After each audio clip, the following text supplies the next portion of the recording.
அடிமை மனோபாவத்திலிருந்து விடுதலை. இன்று தேசம் அடிமைத்தனத்தின் அடையாளங்களை துறந்து பாரதத்தின் கலாச்சாரத்தோடு இணைந்த விஷயங்களுக்கு மகத்துவம் அளிக்கத் தொடங்கியிருக்கிறது.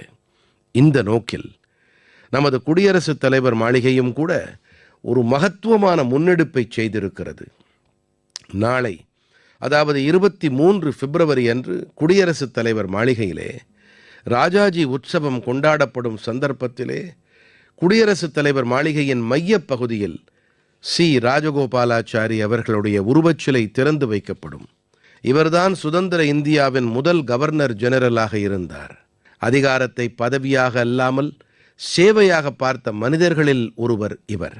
பொது வாழ்விலே இவருடைய நடத்தை, ஒழுங்குமுறை மற்றும் சுதந்திரமான நிலைப்பாடு ஆகியன இன்றும் கூட உத்வேகம் அளிக்க வல்லவை. துரதிர்ஷ்டவசமாக சுதந்திரத்திற்கு